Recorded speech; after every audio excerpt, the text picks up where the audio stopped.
আসসালামু আলাইকুম প্রিয় দর্শক, আপনাদেরকে শুভেচ্ছা ও আমন্ত্রণ জানাচ্ছি চ্যানেলের সংবাদে। আর এখনকার সংবাদে আপনাদের সাথে আছি আমি ফারুল বাশার। বিস্তারিত সংবাদের শুরুতেই জানিয়ে দিচ্ছি ফ্রেশ আটা ময়দা সুজি সংবাদ শিরোনামগুলো। আইন শৃঙ্খলা উন্নয়ন, দুর্নীতি নিয়ন্ত্রণ সরকারের অগ্রাধিকার, জাতির উদ্দেশ্যে ভাষণে প্রধানমন্ত্রী তারেক রহমান। দ্রব্যমূল্যের ব্যাপারে ব্যবসায়ীদের প্রতি হুঁশিয়ারি। প্রধানমন্ত্রী তারেক রহমানের সভাপতিত্বে মন্ত্রিসভার প্রথম বৈঠক। দেশের উন্নয়নে 180 দিনের পথ নকশা স্বীকৃত। জাতীয় স্মৃতিসৌধ ও জিয়াউর রহমান খালেদা জিয়া সমাধি সৌধে তারেক রহমানের শ্রদ্ধা। প্রধানমন্ত্রী হিসেবে প্রথম আনুষ্ঠানিক কর্মসূচি।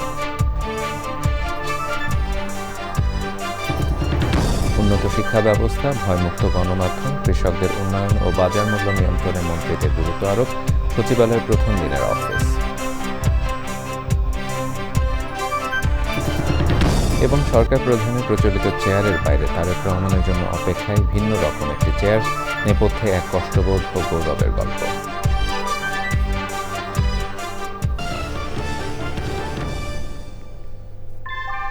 ভূমিকম্প সহনীয় মোস্ট ডিউরেবল দেশের প্রথম থার্মেক্স রড সালাম স্টিল। সালাম স্টিল বোঝে ডিউরেবিলিটি। সালাম স্টিল, মোস্ট ডিউরেবল স্টিল। প্রিয় দর্শক, এতক্ষণ সংবাদ শিরোনামগুলো জানাচ্ছিলাম। এখনকার সংবাদ আয়োজন একই সঙ্গে চ্যানেলের ইউটিউব চ্যানেল এবং চ্যানেলের ওটিটি প্ল্যাটফর্ম আইস্ক্রিনে লাইভ স্ট্রিমিং হচ্ছে। এবারে বিস্তারিত আয়োজন। জাতির উদ্দেশ্যে দেয়া প্রথম ভাষণে প্রধানমন্ত্রী তারেক রহমান একটি স্বনির্ভর, মানবিক ও গণতান্ত্রিক বাংলাদেশ প্রতিষ্ঠার অঙ্গীকার করেছেন। দেশে গণতন্ত্র, মানুষের অধিকার পুনঃপ্রতিষ্ঠার যাত্রালগ্নে দেশবাসীকে শুভেচ্ছা ও অভিনন্দন জানিয়ে নতুন প্রধানমন্ত্রী বলেন, ধর্ম বর্ণ নির্বিশেষে দেশ আমাদের সবার। আইন শৃঙ্খলা পরিস্থিতির উন্নয়ন এবং দুর্নীতি নিয়ন্ত্রণই সরকারের প্রধান অগ্রাধিকার বলে জানিয়েছেন তিনি। দেশবাসীকে মাহে রমজানের শুভেচ্ছা জানিয়ে দ্রব্যমূল্য যেন সাধারণ মানুষের নাগালের বাইরে না যায় সে ব্যাপারে ব্যবসায়ীদের সতর্ক থাকতে বলেছেন প্রধানমন্ত্রী তারেক রহমান। রাহুল রায় রিপোর্ট। প্রধানমন্ত্রী হিসেবে শপথ নেয়ার পর ব্যস্ত সময় পার করছেন তারেক রহমান। দায়িত্ব নেয়ার পরদিন সকালে সাভারে জাতীয় স্মৃতিসৌধে মুক্তিযুদ্ধে বীর শহীদদের প্রতি শ্রদ্ধা জানানোর পর শেরেবাংলা নগরে নিজের মা বাবার কবর জিয়ারত করেন। সচিবালয়ে গিয়ে মন্ত্রীদের সঙ্গে সভা করার পর রাতেও অফিস করেন তারেক রহমান। পরে রাত 9:45 জাতির উদ্দেশ্যে ভাষণ দেন নতুন প্রধানমন্ত্রী। দেশে গণতন্ত্র এবং মানুষের অধিকার পুনঃপ্রতিষ্ঠার এই যাত্রা লগ্নে আমি দেশবাসীকে শুভেচ্ছা এবং আন্তরিক অভিনন্দন জানাই। একটি স্বনির্ভর, নিরাপদ, মানবিক, গণতান্ত্রিক বাংলাদেশ প্রতিষ্ঠাই বিএনপি সরকারের লক্ষ্য। আইন শৃঙ্খলা পরিস্থিতির উন্নয়ন এবং কঠোরভাবে দুর্নীতি নিয়ন্ত্রণের মাধ্যমে জনগণের মনে শান্তি, নিরাপত্তা ফিরিয়ে আনাই হচ্ছে আমাদের সরকারের প্রধান অগ্রাধিকার। দলীয় কিংবা রাজনৈতিক প্রভাব, প্রতিপত্তি অথবা জোর জবরদস্তি নয়, আইনের শাসনই হবে রাষ্ট্র পরিচালনার শেষ কথা। সবাইকে পবিত্র রমজানের শুভেচ্ছা জানান প্রধানমন্ত্রী তারেক রহমান। আমি দেশবাসীকে পবিত্র মাহে রমাদানের শুভেচ্ছা জানাই। রমাদান আত্মশুদ্ধির মাস। আমরা যদি আত্মশুদ্ধি শব্দটির মর্মার্থ উপলব্ধি করি, তাহলে এই মাসে মানুষের ভোগান্তি বাড়ার কথা নয়। যদিও আমাদের অনেকের মধ্যেই এই মাসটিকে ঘিরে ব্যবসায় অধিক মুনাফা লাভের প্রবণতা লক্ষণীয়। আপনাদের প্রতি আমার বিনীত আহ্বান, রমাদানের পবিত্রতা রক্ষার্থে এই মাসটিকে আপনারা ব্যবসা মুনাফা লাভের মাস হিসাবে পরিগণিত করবেন না। দ্রব্যমূল্য যাতে সাধারণ মানুষের নাগালের বাইরে না যায়, এ ব্যাপারে ব্যবসায়ীরা দয়া করে সতর্ক থাকবেন। ক্রেতা বিক্রেতা উভয়েরই স্বার্থ রক্ষা হবে, এ ব্যাপারে আপনাদের যে কোনো ধরনের পরামর্শ কিংবা অভিযোগ শুনতে সরকার প্রস্তুত। দেশবাসীকে কৃষ্ণতা সাধনের আহ্বান জানান প্রধানমন্ত্রী। পবিত্র রমাদান মাসে রোজাদারগণ বিশেষ করে ইফতার, তারাবি, সেহরি এই সময়গুলোতে নিরবিচ্ছিন্নভাবে গ্যাস, পানি ও বিদ্যুৎ সরবরাহ পেতে চান। এই বিষয়টি নিশ্চিত করতে এরই মধ্যে আমি সংশ্লিষ্ট কর্তৃপক্ষকে নির্দেশনা দিয়েছি। অপচয় রোধ করে কৃচ্ছতা সাধন প্রতিটি মুসলমানের ইমানি দায়িত্ব। প্রধানমন্ত্রী বলেন, দলমত নির্বিশেষে এই দেশ সবার।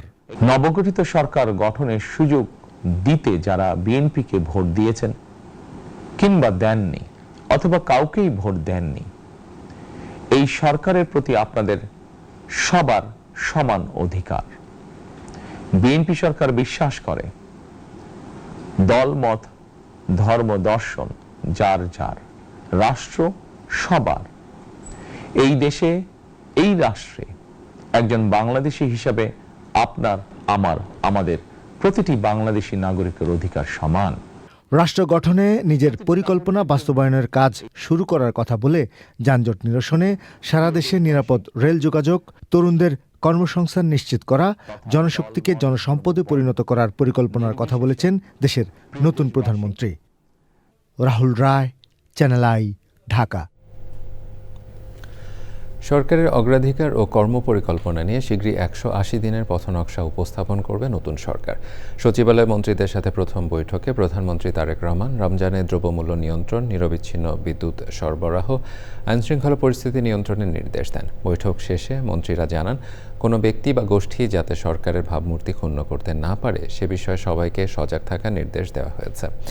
দুর্নীতিমুক্ত থাকার নির্দেশনা দিয়েছেন প্রধানমন্ত্রী। বিস্তারিত জানাচ্ছেন রফিকুল বাশার। শপথ নেয়ার পরদিনই কর্মব্যস্ত দিন পার করলেন প্রধানমন্ত্রী তারেক রহমান।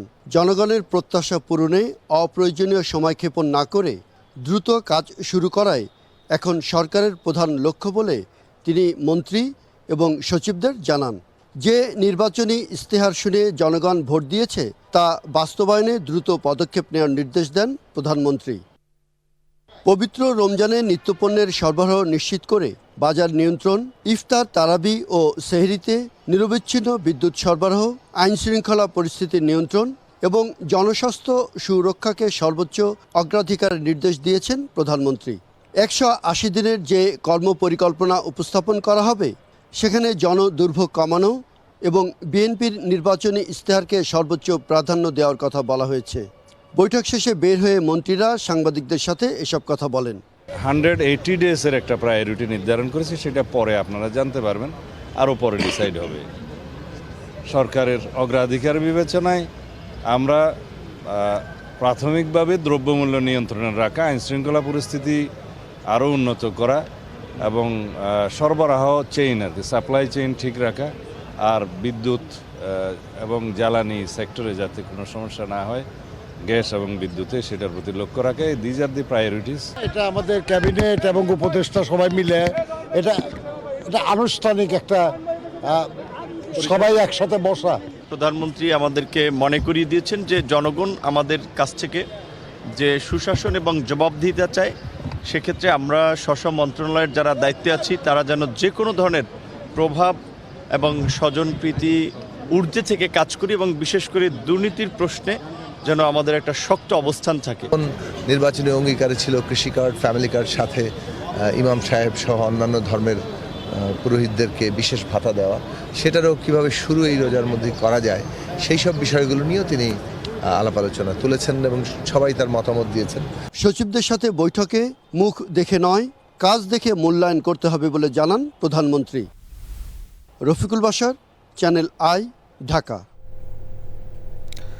মন্ত্রিপরিষদের সদস্যদের নিয়ে শেরেবাংলা নগরে শহীদ রাষ্ট্রপতি ও বিএনপির প্রতিষ্ঠাতা জিয়াউর রহমান ও সাবেক প্রধানমন্ত্রী বেগম খালেদা জিয়ার কবর জিয়ারত করেছেন প্রধানমন্ত্রী তারেক রহমান। সেখান থেকে তিনি চলে যান সচিবালয়ে। দুর্নীতিমুক্ত নতুন বাংলাদেশ গড়ে তোলার কথা বলেছেন নতুন মন্ত্রিসভা সদস্যরা। রাহুল রায় রিপোর্ট। সকলের প্রতি আইন অনুযায়ী যথাবিহিত আচরণ করিব। মঙ্গলবার বিকেলে প্রধানমন্ত্রী হিসেবে শপথ নেন বিএনপি চেয়ারম্যান তারেক রহমান। শপথ নিয়েছেন সংসদ সদস্য ও মন্ত্রিসভার সদস্যরাও। পরিবারের সদস্যদের নিয়ে রাতেই নিজের মা বাবা, শহীদ রাষ্ট্রপতি ও বিএনপি প্রতিষ্ঠাতা জিয়াউর রহমান ও সাবেক প্রধানমন্ত্রী বেগম খালেদা জিয়ার কবর জিয়ারত করেন নতুন প্রধানমন্ত্রী। সকালে মন্ত্রিপরিষদ সদস্যদের নিয়ে সাভার জাতীয় স্মৃতিসৌধে মহান মুক্তিযুদ্ধের বীর শহীদদের শ্রদ্ধা জানানোর পর শেরেবাংলা নগরে জাতীয় সংসদ ভবন সংলগ্ন জিয়া উদ্যানে আসেন প্রধানমন্ত্রী তারেক রহমান ও তার মন্ত্রিসভা।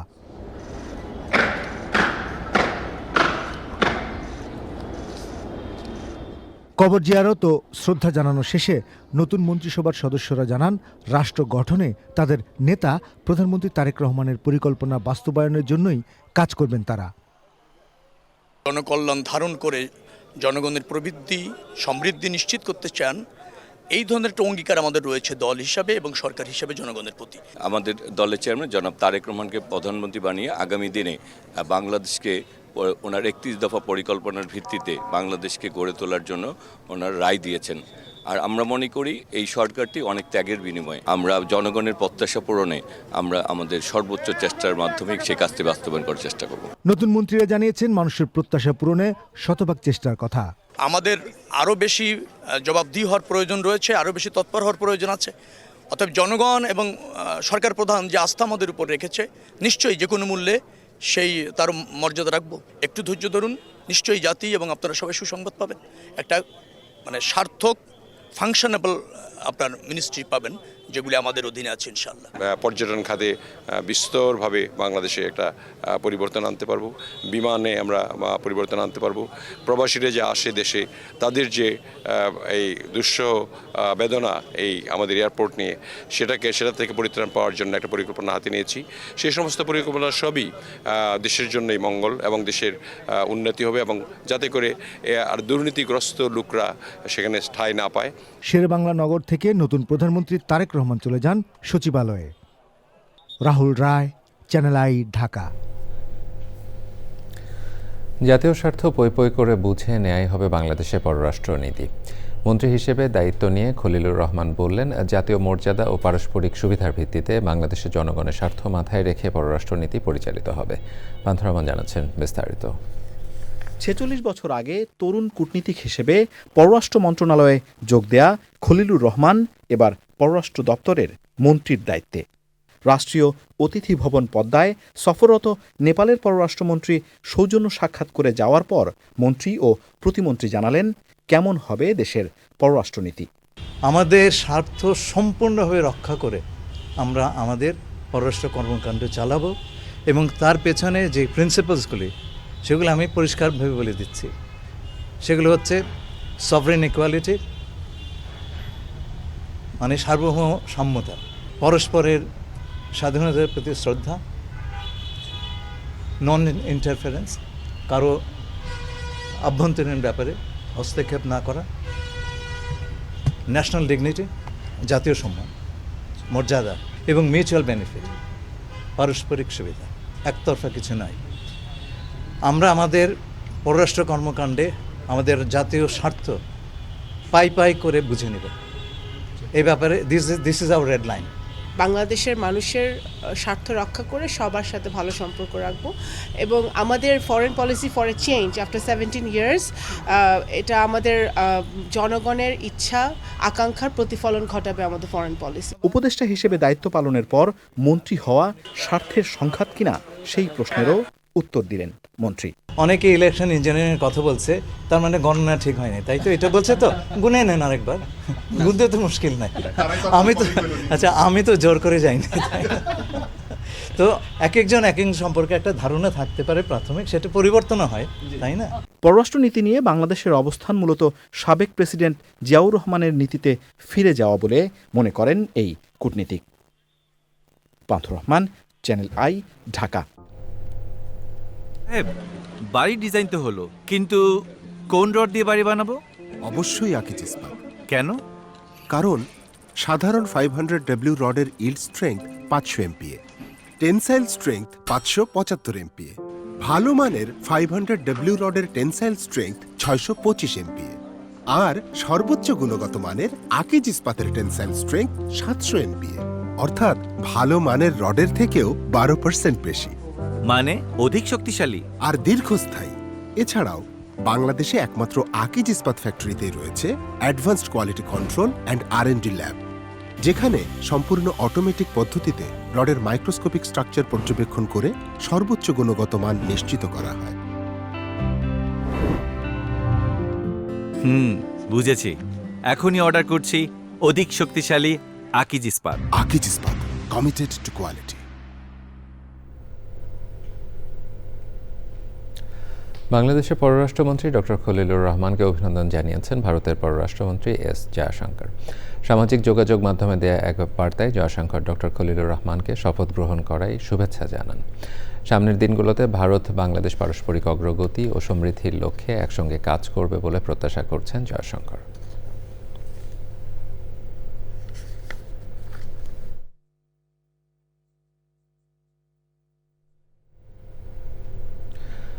আগামী কয়েক বছরের মধ্যে বাংলাদেশের শিক্ষা ব্যবস্থাকে হাস্যকর জায়গা থেকে ঈর্ষণীয় পর্যায়ে নিতে একসঙ্গে কাজ করার কথা জানিয়েছেন শিক্ষামন্ত্রী ও প্রতিমন্ত্রী। আর গুজবের চ্যালেঞ্জ মোকাবেলা করে ভয়মুক্ত গণমাধ্যম তৈরির কথা বলেছেন তথ্য ও সম্প্রচার মন্ত্রী। কৃষিমন্ত্রী বলেছেন, কৃষকদের উন্নয়নে অগ্রাধিকার দেবে সরকার। রমজানে খাদ্য মূল্য নিয়ন্ত্রণে রাখাও অগ্রাধিকার বলে জানিয়েছেন তিনি। মোস্তফা মল্লিকার রিপোর্ট। মন্ত্রীদের শপথের পর প্রশাসনের কেন্দ্রবিন্দু সচিবালয়ে প্রথম কর্মদিবস। শিক্ষা মন্ত্রণালয়ের দায়িত্ব পাওয়া এহসানুল হক মিলন এবং ববি হাজ্জাজ দুজনই সচিবালয়ে আসেন একই গাড়িতে। একই কক্ষে দুজন একসঙ্গে বসেছেন এবং দায়িত্ব বুঝে নিয়েছেন। নানা চড়াই উতরাই পেরিয়ে আন্দোলন সংগ্রামের মধ্য দিয়ে দীর্ঘ ২০ বছর পর আবারও ক্ষমতায় এসেছে বিএনপি। আমরা একেবারেই প্রথম দিন কর্মদিবসে আমরা প্রথম দিন এসেছি। শিক্ষামন্ত্রী এহসানুল হক মিলন এবং তার সঙ্গে ববি হাজ্জাজও রয়েছেন প্রতিমন্ত্রী। দুইজনই একসঙ্গে আসলে প্রথম দিনই অফিস করছেন। আমাদের অন্যান্য থ্রাস্ট সেক্টরগুলো এত বেশি ডিমান্ডিং হয়ে যায় যে কারণে এডুকেশন সেক্টরে গভর্নমেন্ট অ্যালোকেশন কমে যায়। হাউএভার এবার আমাদের নেতা প্রধানমন্ত্রী জনাব তারেক রহমান সাহেব উনি আমাদের এডুকেশনকে সবচেয়ে বেশি প্রায়োরিটাইজ করছেন। আমরা কিন্তু প্রায়োরিটাইজ লিস্ট করব। এখন আমাদের শিক্ষা ব্যবস্থা হাস্যকর জায়গায় আছে, আমরা ঈর্ষণীয় জায়গায় নিয়ে যেতে চাই এবং ইনশাআল্লাহ আমি কনফিডেন্ট আমার ভাইয়ের সাথে যে আমরা একত্রিত যে কাজ করছি আমরা একটা অল্প সময়ের ভেতরে অনেক দূর এই কাজে এগিয়ে নিয়ে যেতে সক্ষম হব। প্রথম দিনই ব্যস্ত সময় কাটিয়েছেন তথ্য ও সম্প্রচার মন্ত্রী। বলেছেন, তথ্যকে নির্ভেজালভাবে উপস্থাপনের পরিবেশ তৈরি করবে তার মন্ত্রণালয়। গণমাধ্যমের লক্ষ্য যেটা, তথ্যকে মানুষের কাছে নির্ভেজালভাবে উপস্থাপন করার নীতিমালা, আমরা সেই আলোকেই সব সমস্যার সমাধান করব। মাননীয় প্রধানমন্ত্রী যেহেতু তার পরিকল্পনার মধ্যে গণমাধ্যমের স্বাধীনতা পরিকল্পনা দিয়েছেন, ফলে আমরা বাংলাদেশে একটা ভয়মুক্ত গণমাধ্যমের পরিবেশ তৈরি করবো ইনশাআল্লাহ। কৃষি, মৎস্য ও খাদ্যমন্ত্রীর দায়িত্ব পেয়েছেন আমিন উর রশিদ ইয়াসির। নিজ কার্যালয়ে প্রথম দিন কিছু দায়িত্ব পালন শেষে যোগ দেন প্রধানমন্ত্রী তারেক রহমানের সভাপতিত্বে মন্ত্রিপরিষদের বৈঠকে। পরে বলেন, কৃষকদের ভালোর জন্য সবকিছু করার নির্দেশনা পেয়েছেন তিনি। এক আমাদের ল অ্যান্ড অর্ডার, দুই দ্রব্যমূল্য, আমাদের একটা মাস্টার প্ল্যান আসতেছে খুব শর্ট টাইমের ভিতরে, আশা করতেছি। এটা তো খুব ইমার্জেন্সি আছে না সামনে, সাধারণত রমজানে একটু প্রবলেম হয়, এটা যেন না হইতে পারে এটার দিকে আমরা খেয়াল করছি। এই আপনার সেক্টর নিয়ে আপনি একটু যদি বলেন। আমার 3টা সেক্টর আমার সাথে ইনভলভ আছে, আমরা একটা একটা করে বসতেছি। প্রেজেন্ট স্ট্রাকচারটা কি আছে, কোনটার কি অবস্থা আছে আমরা জেনে নেই। আমি এই পজিশনে আছি, আমি এখানে যেতে চাই। কিন্তু দুর্নীতিকে নিশ্চয়ই প্রশ্রয় দিবেন না, জিরো টলারেন্সে থাকবে। কৃষকই তো আসলে মূল প্রাণ, তার জন্যই তো আগামী দিনে আমাদের কৃষি কার্ড থেকে শুরু করে আমাদের গভর্নমেন্টের, এই গভর্নমেন্টের প্রধান প্রায়োরিটি তো কৃষি। নতুন মন্ত্রীরা বলছেন, জনগণ শুধু প্রতিশ্রুতি শুনতে চান না, চান ফলাফল ও বাস্তবায়ন দেখতে। মন্ত্রী হিসেবে শতভাগ কাজ করার প্রতিশ্রুতি দিয়েছেন তারা। Mostafa Mallick, channel I, Dhaka. আওয়ামী লীগের বিষয়ে সরকারের কি সিদ্ধান্ত হবে তা বিএনপির রাজনৈতিক সিদ্ধান্ত এবং এটি পরে জানানো হবে বলে জানিয়েছেন স্থানীয় সরকার মন্ত্রী ও বিএনপির মহাসচিব মির্জা ফখরুল ইসলাম আলমগীর। অন্তর্বর্তী সরকারের উপদেষ্টাদের দুর্নীতির বিষয়ে শ্বেতপত্র প্রকাশের বিষয়ে আরেক প্রশ্নের জবাবে তিনি বলেন, তার দরকার হবে না। সময়টা কঠিন, সবাই একসাথে কাজ করতে না পারলে বাংলাদেশের এমন পতন হতে পারে যেখান থেকে বের হওয়া কঠিন বলে শঙ্কার কথা জানিয়েছেন অর্থমন্ত্রী আমির খসরু মাহমুদ চৌধুরী। আর বাণিজ্যমন্ত্রী খন্দকার আব্দুল মুক্তাদির বলেছেন, কেবল রমজানের নয়, সারা বছরই জিনিসপত্রের দাম সহনীয় পর্যায়ে রাখতে সর্বোচ্চ চেষ্টা থাকবে তার। রিজভি নেওয়াজের রিপোর্ট। এর আগে বাণিজ্যমন্ত্রীর দায়িত্ব সামলানোর অভিজ্ঞতা ঋদ্ধ বিএনপির স্থায়ী কমিটির সদস্য আমির খসরু মাহমুদ চৌধুরীর কাঁধে এবার অর্থ এবং পরিকল্পনা মন্ত্রণালয়। দলের হয়ে ৩১ দফা এবং নির্বাচনী ইশতেহারে অর্থনীতি নিয়ে যেসব অগ্রাধিকারের কথা বলা হয়েছে তার আলোকে সচিবালয়ে তিনি জানালেন, বেসরকারি খাতকে সত্যিকার অর্থে চালকের আসনে বসাবেন তিনি। কর্মসংস্থান সৃষ্টি থাকবে সবকিছুর কেন্দ্রে, জবলেস গ্রোথ মোটেও কাম্য নয়। এই অর্থনীতিকে আমরা যেটা বলছি গণতন্ত্রের মুক্ত পৃষ্ঠপোষকতার অর্থনীতি আমরা চলতে দিতে পারি। বাংলাদেশের অর্থনীতি সকল মানুষের জন্য হতে হবে, লেভেল প্লেইং ফিল্ড থাকতে হবে এবং বাংলাদেশের প্রতিটি মানুষের যাতে সুযোগ থাকে অর্থনীতিতে অংশগ্রহণ করে। বুধবার দায়িত্ব নিয়েই পরের দিন থেকে রমজানের বাজার সামলাতে হবে বাণিজ্য মন্ত্রীকে। কাজেই নষ্ট করার মতো সময় নেই একদম। যেটা ভালো বিষয় সেটা হলো আমাদের হাতে আমাদের দৈনন্দিন যে সমস্ত নিত্য প্রয়োজনীয় জিনিস এগুলির যে মজুদ আছে এবং পাইপলাইনে যা আছে সেটি রমজান মাস এবং তার পরবর্তী সময়কে বাজারকে স্থিতিশীল রাখার জন্য পর্যাপ্ত আছে। তো এই বিষয়ে কারোরই কোনো শঙ্কার কারণ নাই। যে আমরা কাজ শুরু করলাম, একটু সময় দেন। আমরা বলেছেন, আমার মন্ত্রী মহোদয় বলেছেন যে আমরা কথায় বিশ্বাসী না, কাজ করে দেখাতে চাই। ইনশাআল্লাহ দোয়া করবেন, আমরা ইনশাআল্লাহ আপনাদের প্রত্যেকটা বিষয়ে আমরা অ্যাড্রেস করব। এক প্রশ্নের উত্তরে বাণিজ্যমন্ত্রী বলেন, স্বল্পোন্নত দেশ থেকে উন্নয়নশীল দেশের কাতারে যাওয়ার বিষয়ে বিএনপির দলীয় অবস্থান আরেকটু অপেক্ষা করার। রিজভিনা ওয়াজ, চ্যানেল আই, ঢাকা। নতুন সরকার গঠনের পর দেশের রাষ্ট্রপতি হওয়ার আলোচনায় যারা রয়েছেন তাদের মধ্যে অন্যতম ডক্টর খন্দকার মোশাররফ হোসেন। রাষ্ট্রপ্রধানের দায়িত্ব পেলে কোন বিষয়গুলোকে প্রাধান্য দেবেন সেসব জানিয়েছেন চ্যানেল আইকে দেয়া এক একান্ত সাক্ষাৎকারে। সাক্ষাৎকার নিয়েছেন চ্যানেল আইয়ের উপস্থাপক দীপ্তি চৌধুরী। সংসদ সদস্য নির্বাচিত হওয়ার জন্য তো বটেই, পাশাপাশি আপনার দল নিরঙ্কুশ বিজয় অর্জন করেছে, কেমন লাগছে স্যার?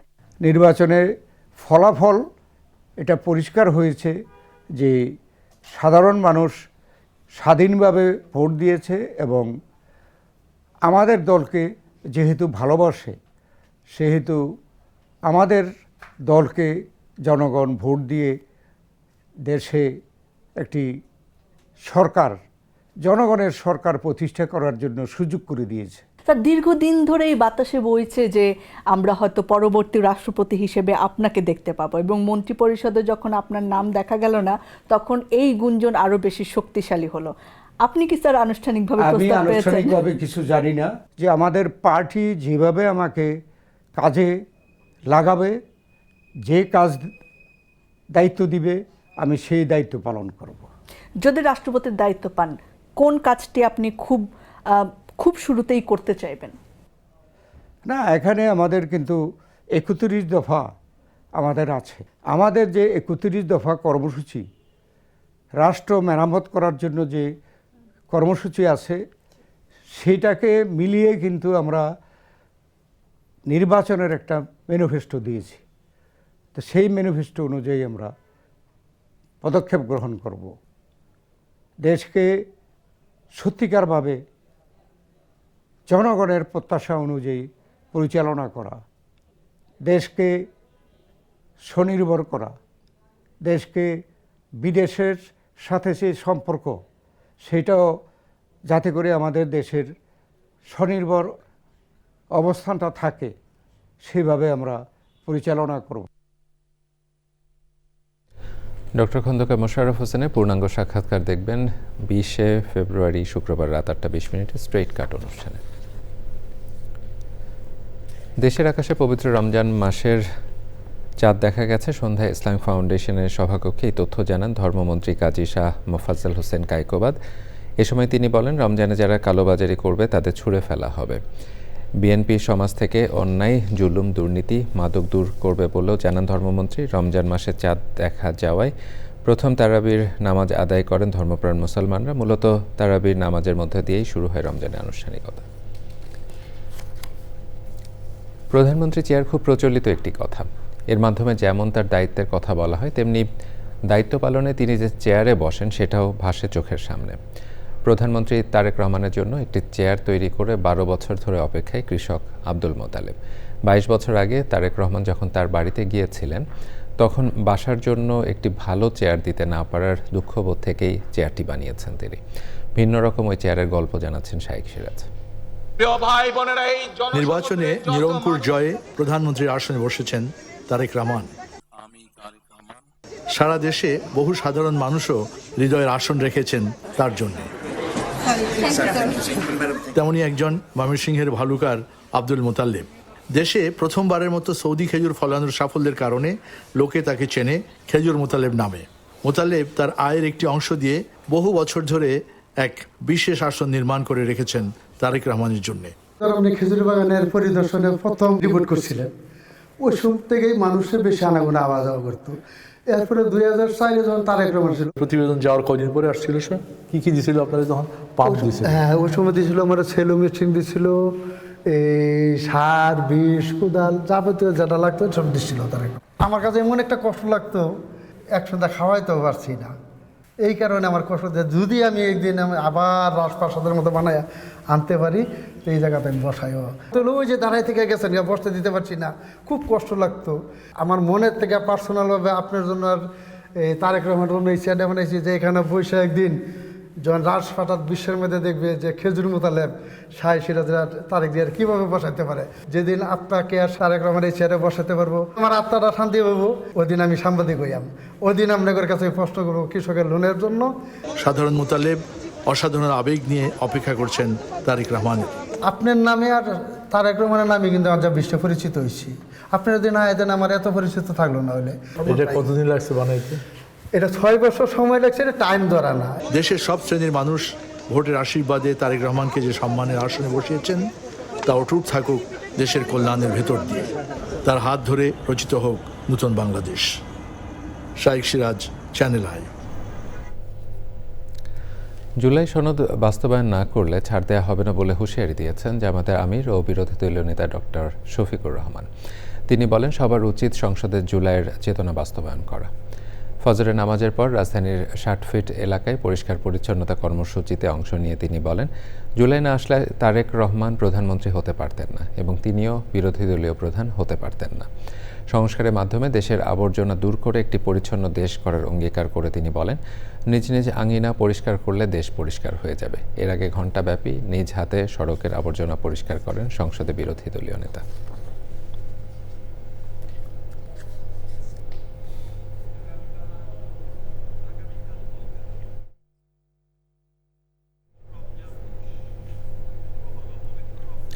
শুরু হলো পবিত্র রমজান মাস। সংযম, আত্মশুদ্ধি ও ইবাদতের এই মাসে সিয়াম সাধনার পাশাপাশি মানুষের সবচেয়ে বড় চাহিদা হয়ে ওঠে নিরাপদ ও পুষ্টিকর খাদ্য। সবজি, ফল ও সালাদ জাতীয় খাবার নিরাপদ রাখতে শহরের বাসিন্দারাও এখন নিচ্ছেন ছোট কৃষির উদ্যোগ। চট্টগ্রামের পাহাড়তলীর এমনই এক ছাদ কৃষির বিস্তারিত জানিয়েছেন শাইখ সিরাজ। চট্টগ্রামের পাহাড়তলীর উত্তর কট্টালিতে 1.5 দশক ধরে ছাদ কৃষির চর্চা করছেন রোকেয়া হক।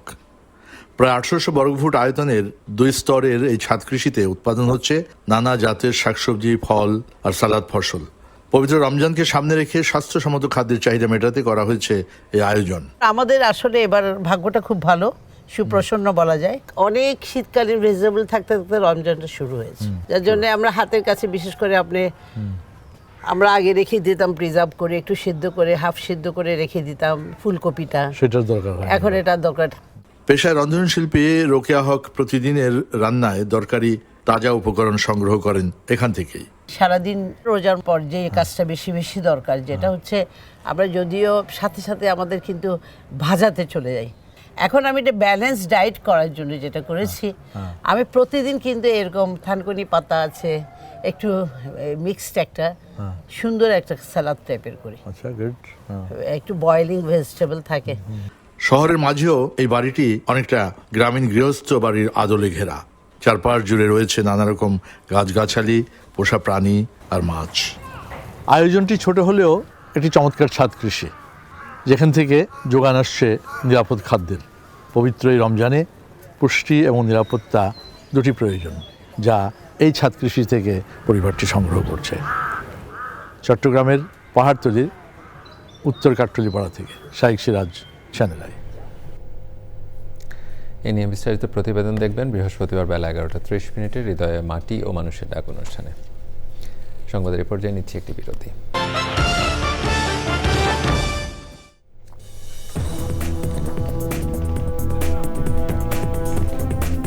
প্রিয় দর্শক, আবার আমন্ত্রণ জানাচ্ছি চ্যানেলের সংবাদে।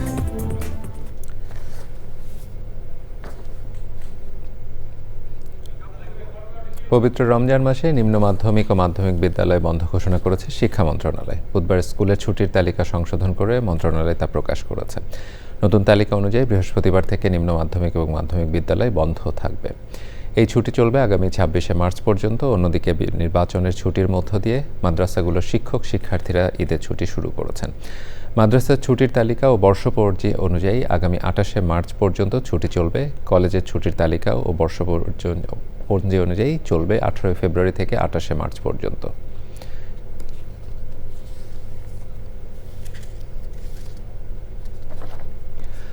মুক্তচিন্তা স্বাধীনতা দমন করতে হামলা ও আগুনে পুড়িয়ে দেওয়ার মাধ্যমে যারা প্রথম আলো ডেইলি স্টার ধ্বংস করতে চেয়েছিল তাদের পেছনে কারা রয়েছে তা উন্মোচনের আহ্বান জানিয়েছেন ডেইলি স্টার সম্পাদক।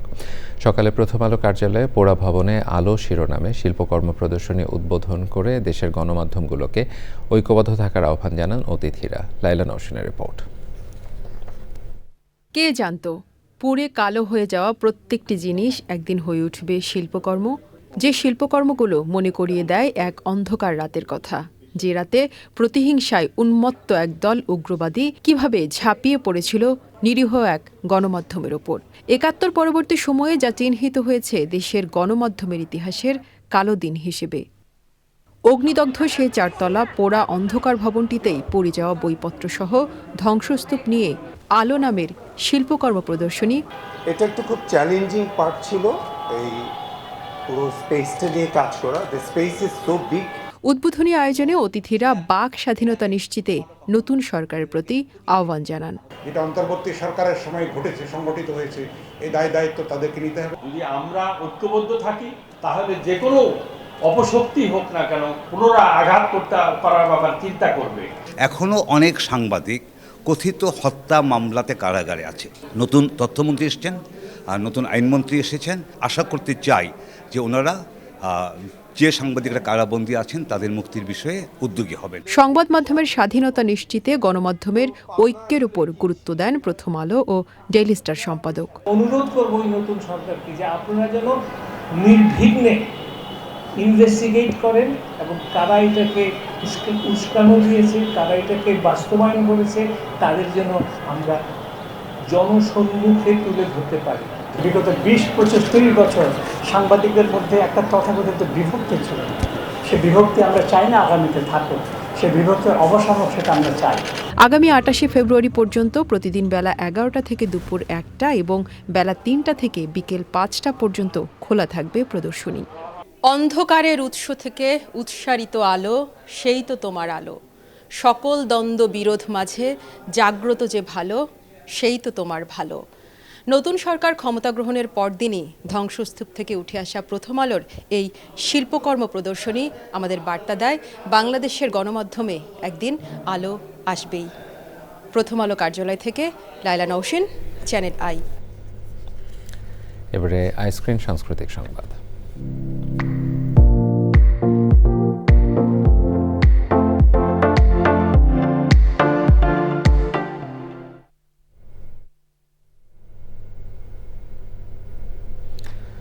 সংস্কৃতি বিদ্যাপীঠ তক্ষশিলা বিদ্যালয়ে বসন্ত উৎসব হয়েছে। বিকেলে ধানমন্ডিতে বিদ্যালয়ের ছাদ প্রাঙ্গণে হয় এই আয়োজন। সেখানে তক্ষশিলা বিদ্যালয়ের সংস্কৃতি সমন্বিত শিক্ষা কার্যক্রমের আয়োজনে শিক্ষার্থীরা বসন্তের গান, নৃত্য পরিবেশন এবং কবিতা আবৃত্তি করে। অনুষ্ঠানে ছিলেন ডক্টর মকবুল হোসেন, তক্ষশিলা বিদ্যালয়ের প্রতিষ্ঠাতা অধ্যক্ষ নাদিমুল ইসলাম, বীর প্রতীক আনোয়ার হোসেন পাহাড়ি, ভারতীয় হাইকমিশনের first secretary Anne Mary George সহ বিশিষ্টজনেরা।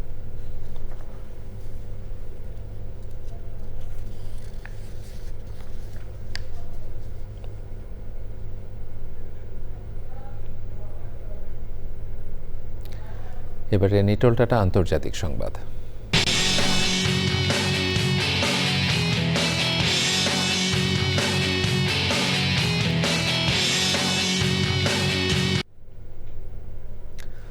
বিশ্বজুড়ে শুরু হয়েছে মুসলমানদের সবচেয়ে পবিত্র মাস রমজান।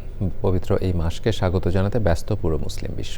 তবে কিছুটা ভিন্ন চিত্র দেখা গেছে যুদ্ধ বিধ্বস্ত গাজা নগরীতে। নেই পর্যাপ্ত খাবার ও নিত্য প্রয়োজনীয় পণ্য, ধ্বংসস্তূপে পরিণত হয়েছে সব মসজিদ। এর মধ্যেই চলছে রমজানের প্রস্তুতি ও প্রার্থনা। বিস্তারিত জানাচ্ছেন আমিনা রহমান শক্তি। যুদ্ধবিধ্বস্ত ভবনের মাঝে কংক্রিটের স্ল্যাবের উপর রং তুলিতে লেখা হচ্ছে স্বাগত রমজান। দক্ষিণ গাজার খান ইউনুসে রমজান মাস উদযাপনে ধ্বংসস্তূপের মধ্যে উৎসবমুখর পরিবেশ তৈরির চেষ্টায় পরিত্যক্ত বজ্র দিয়ে নিজ নিজ এলাকা সাজাতে চেষ্টা করছে শিশুরা। পবিত্র রমজান মাসের প্রস্তুতি উপলক্ষে স্থানীয় বাজারে ভিড় জমান গাজা শহরের বাসিন্দারা। তাঁবুটা নিয়ে বাজার বসালেও নেই পর্যাপ্ত খাদ্যপণ্য, যা আছে তার দামও আকাশছোঁয়া, অনেকেরই নাগালের বাইরে। যুদ্ধে ব্যাপক ক্ষতিগ্রস্ত গ্রেট ওমারি মসজিদের একটি কক্ষ পরিষ্কার করে মুসল্লিরা প্রথম তারাবির নামাজ আদায় করেছেন। জেরুজালেমের আল আকসা প্রাঙ্গণে তারাবির নামাজ আদায় করেছেন ফিলিস্তিনিরা। পবিত্র মাসের পরিবেশ পুনরুজ্জীবিত করার প্রয়াসে রমজানের সাজসজ্জা ছিল মাত্র কয়েকটি দোকানে। পণ্যের অভাব ও দাম বৃদ্ধির অভিযোগ করেন অনেক ব্যবসায়ী। বিদ্যুৎ বিভ্রাট ও পণ্য প্রবেশে বিধিনিষেধ বাজারে নেতিবাচক প্রভাব ফেলেছে। Amina Rahman Supti, channel I. এবারে ঢাকা ব্যাংক পিএলসি বাণিজ্য সংবাদ।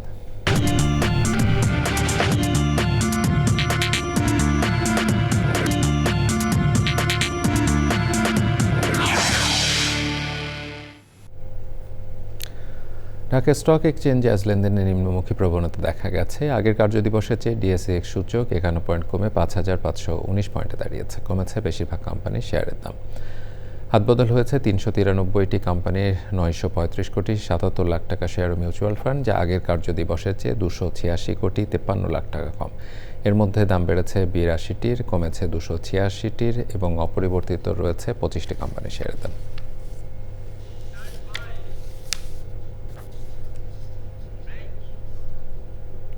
সংবাদে আবারও নিচ্ছে একটি বিরতির পরে দেখবেন। রোজার আগে রাজধানীর বাজারে বেড়েছে লেবু, শসা, বেগুনের দাম, ব্রয়লার ও সোনালী মুরগির দাম। দর্শক, আবার আমন্ত্রণ জানাচ্ছি চ্যানেলের সংবাদে। রোজার আগে রাজধানী বাজারে বেড়েছে লেবু, শসা ও বেগুনের দাম। বেড়ে গেছে ব্রয়লার ও সোনালী মুরগির দামও। সয়াবিন তেলের দাম না বাড়লেও বাজারে সরবরাহ কম বলে জানিয়েছেন দোকানিরা। তবে ছোলা, পেঁয়াজ, রসুন, আদা ও ডিমের দাম স্থিতিশীল। নতুন সরকারের প্রথম দিনে বাজার পরিস্থিতি জানাচ্ছেন পরাগ আজিম। বিদায় নেওয়া অন্তর্বর্তী সরকার কিছু নিত্যপণ্যের দাম সহনীয় রাখতে পারলেও সার্বিকভাবে দ্রব্যমূল্য নিয়ে মানুষের মধ্যে খুব একটা সন্তুষ্টি নেই। এরই মধ্যে আসছে রমজান মাস। বরাবরের মতো এবারও রমজান সামনে রেখে কিছু পণ্যের দাম অস্বাভাবিক বেড়েছে। এর মধ্যে অন্যতম লেবু ও শসা। লেবুর দাম বেশি, 100 টাকা হালি, 300 টাকা ডর্জন। শসা দেশির দাম বেশি, 160 টাকা কেজি। এই যে শসা আগে নিচ্ছি কত 60 টাকা করে, এখন কিনতেই পারি। সরকারের কাছে প্রত্যাশা যে আমাদের একটু জিনিসের দাম একটু কমায় রাখলে একটু ভালো হয়। আমাদের মধ্যবিত্ত লোকেরা জানে আমরা চলতে পারি, চলে বেড়া খাইতে পারি। বাজারটা মনিটরিং করলে দাম কমে আসবে। বাজারে ব্রয়লার ও সোনালী মুরগির দাম বেড়েছে কেজি প্রতি 30 থেকে 50 টাকা পর্যন্ত। 260 টাকা কেজি কক, এরপরে বার নিচ্ছি 270, আজকে 320, তার মানে কেজিতে 50। এটা কেন? মুরগির দাম বাড়লেও ডিমের দাম স্থিতিশীল, 110 টাকা ডজন। রোজার ইফতারের অন্যতম অনুষঙ্গ ছোলার দাম অনেকটাই কম, 85 থেকে 90 টাকা কেজি। তবে দেশি মসুর ডালের দাম বেড়েছে। দেশি মসুর ডাল সবচেয়ে যেটা ভালো কোয়ালিটি, এটা হচ্ছে 165 টাকা কেজি বিক্রি করতেছি। বাজারে কৃত্রিমভাবে সয়াবিন তেলের সংকট তৈরি করা হচ্ছে বলে অভিযোগ করেছেন দোকানিরা। একটা কোম্পানি বাজারে কোনো তেল দেয় না, 1 কার্টন 2 কার্টন করে ডিলারের কাছ থেকে আনতে হয়, তেল পাওয়া যাচ্ছে না, কিন্তু আমাদের কাস্টমারকে দিতে আমরা খুব সমস্যা ফেস করছি। মৌসুমের নতুন চাল ওঠার পর বাজারে দাম অনেকটাই স্থিতিশীল। পেঁয়াজ, রসুন, আদার দামও স্থিতিশীল। রমজান উপলক্ষে খেজুর ও ফলের দাম বেড়েছে। ট্যাক্স ফ্রি করে দিছে, এরপরও খেজুরের দাম 1600, 1700, 1500। এইটা কেন? তারেক রহমানের আমাদের প্রধানমন্ত্রীর আমলে এটা নতুন রোজা, নতুন রোজা আমাদের একটা বিস্ময়কর কিছু উপহার দিক, এটা একটা আশা। বাজারে গরুর মাংস 750 টাকা ও খাসির মাংস 1250 টাকা কেজি। জিডিপি প্রবৃদ্ধি কিংবা মূল্যস্ফীতি, অর্থনীতির এসব কঠিন বিষয় বোঝে না সাধারণ মানুষ। তারা চান দিন শেষে যা কিনে খেতে হবে তার দামটা যেন থাকে একটু সহনীয় পর্যায়ে। পরাগ আজিম, চ্যানেল আই, মোহাম্মদপুর কৃষি মার্কেট, ঢাকা। চ্যানেলের জেদ্দা প্রতিনিধি রুমি সাইদ মারা গেছেন। ইন্না লিল্লাহি ওয়া ইন্না ইলাইহি রাজিউন। বুধবার সকালে বরিশাল শেরে বাংলা চিকিৎসা হাসপাতালে শেষ নিঃশ্বাস ত্যাগ করেন তিনি। তার বয়স হয়েছিল 65 বছর। মঙ্গলবার রাতে তার শ্বাসকষ্ট শুরু হলে প্রথমে বানারীপাড়া উপজেলা স্বাস্থ্য কমপ্লেক্স ও পরে উন্নত চিকিৎসার জন্য বরিশাল শেরে বাংলা হাসপাতালে নেওয়া হয়। সেখানে চিকিৎসাধীন অবস্থায় বুধবার সকালে তিনি মৃত্যুবরণ করেন। সাংবাদিক রুমি সাইদ দীর্ঘ ৩৪ বছর ধরে ইলেকট্রনিক ও প্রিন্ট মিডিয়ার সাথে জড়িত ছিলেন। তিনি বাংলা, ইংরেজি, আরবি সহ 5টি ভাষায় সংবাদ উপস্থাপন করতে পারতেন। রুমি সাইদের মরদেহ বাদ আসর নামাজে জানাজা শেষে তার গ্রামের বাড়ি বানারীপাড়া পারিবারিক কবরস্থানে দাফন করা হবে।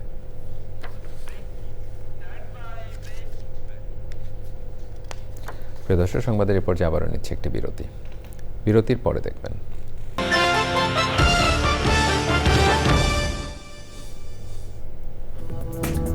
প্রিয় দর্শক, আবার আমন্ত্রণ জানাচ্ছি চ্যানেল আই সংবাদে। এবারে খেলার খবর।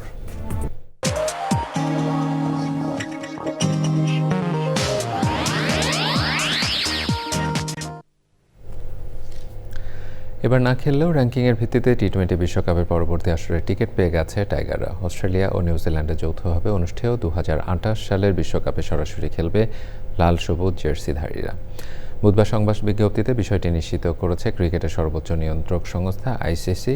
2 স্বাগতিক দেশসহ আগামী টি-20 বিশ্বকাপে সরাসরি অংশ নিতে যাওয়া 12 দলের নাম নিশ্চিত করেছে সংস্থাটি। ভারত ও শ্রীলঙ্কায় যৌথভাবে চলমান টি-20 বিশ্বকাপের সুপার 8 নিশ্চিত করা দলগুলো পরবর্তী আসরে খেলার যোগ্যতা অর্জন করেছে। সুপার 8-এ উঠতে না পারলেও সহ আয়োজক হওয়ায় অস্ট্রেলিয়া ও নিউজিল্যান্ডের খেলা নিশ্চিত। বাকি জায়গাগুলো নির্ধারিত হয়েছে আইসিসি টি-20 র্যাঙ্কিংয়ের মাধ্যমে। সুপার 8-এ জায়গা করতে ব্যর্থ হওয়া কিংবা আয়োজক না থাকা দলগুলোর মধ্যে বাংলাদেশ, আফগানিস্তান ও আয়ারল্যান্ড র্যাঙ্কিংয়ে সবচেয়ে এগিয়ে। টি-20 বিশ্বকাপের শেষ দল হিসেবে সুপার 8 নিশ্চিত করেছে পাকিস্তান। এই গ্রুপের ম্যাচে নামিবিয়াকে 102 রানের বড় ব্যবধানে হারিয়েছে দলটি। কলম্বোয় প্রথমে ব্যাট করতে নেমে 3 উইকেটে 199 রান করে পাকিস্তান। সেঞ্চুরি করে অপরাজিত ছিলেন ওপেনার সাহিবজাদা ফারহান। জবাবে 97 রানে থামে নামিবিয়ার ইনিংস। পাকিস্তানের ওসমান তারিক 16 রানে 4 উইকেট নেন। অন্যদিকে নিয়ম রক্ষার ম্যাচে নেদারল্যান্ডসকে 17 রানে হারিয়েছে ভারত। প্রথমে ব্যাট করতে নেমে 6 উইকেটে 193 রান করে স্বাগতিকরা। ইনিংসে সর্বাধিক শিবাম দুবে 31 বলে 66 রান করেন। 194 রানের টার্গেটে ব্যাট করতে নেমে 7 উইকেটে 176 রানে থামে ডাচদের ইনিংস।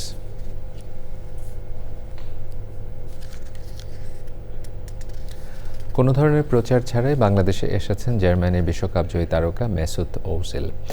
2014 সালে বিশ্বকাপ জয়ী এই তারকা মঙ্গলবার বাংলাদেশে পৌঁছান। তার সঙ্গে এসেছেন তুরস্কের প্রেসিডেন্ট রিসেপ তাইয়েপ এরদোয়ানের ছেলেও। তুর্কি সরকারের আন্তর্জাতিক উন্নয়ন সংস্থা টিকার একটি বিশেষ উন্নয়ন প্রকল্প উদ্বোধনে অংশ নিতেই মূলত মেসুত ওজিলের এই ঝটিকা সফর।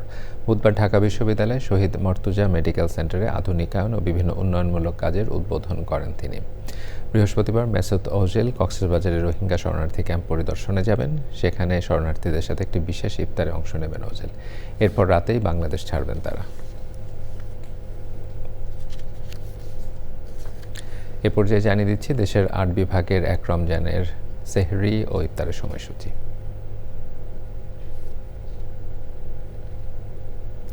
ঢাকা সেহরি শেষ সময় 5টা 12, ইফতার 5টা 58। চট্টগ্রাম সেহরি শেষ সময় 5টা 5, ইফতার 5টা 53।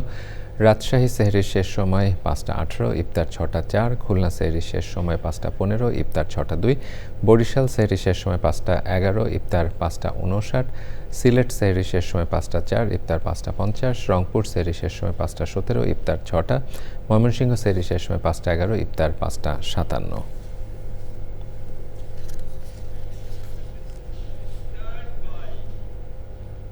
প্রিয় দর্শক, এর সাথে সংবাদের শেষ ভাগে আমরা যাবার আগে ফ্রেশ আটা ময়দা সুজি সংবাদ শিরোনাম আরও একবার জানিয়ে দিচ্ছি। আইন শৃঙ্খলা উন্নয়ন, দুর্নীতি নিয়ন্ত্রণ সরকারের অগ্রাধিকার। জাতির উদ্দেশ্যে ভাষণে প্রধানমন্ত্রী তারেক রহমান। দ্রব্যমূল্যের ব্যাপারে ব্যবসায়ীদের প্রতি হুঁশিয়ারি। প্রধানমন্ত্রী তারেক রহমানের সভাপতিত্বে মন্ত্রিসভার প্রথম বৈঠক। দেশের উন্নয়নে 180 দিনের পথ নকশা শীঘ্রই। জাতীয় স্মৃতিসৌধ, জিয়াউর রহমান, খালেদা জিয়ার সমাধি সৌধে তারেক রহমানের শ্রদ্ধা। প্রধানমন্ত্রী হিসেবে প্রথম আনুষ্ঠানিক কর্মসূচি।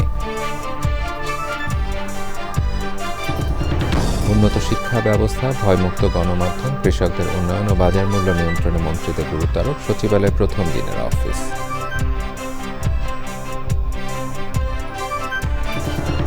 এবং সরকার প্রধানের প্রচলিত চেয়ারের বাইরে তারেক রহমানের জন্য অপেক্ষায় ভিন্ন রকম একটি চেয়ার, নেপথ্যে এক কষ্টবোধ ও গৌরবের গল্প।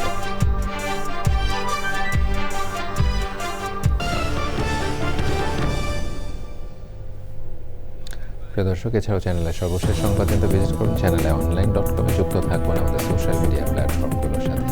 এতক্ষণ চ্যানেলের সংবাদের সাথে থাকবার জন্য সকলকে ধন্যবাদ জানিয়ে বিদায় নিচ্ছি। শুভেচ্ছা।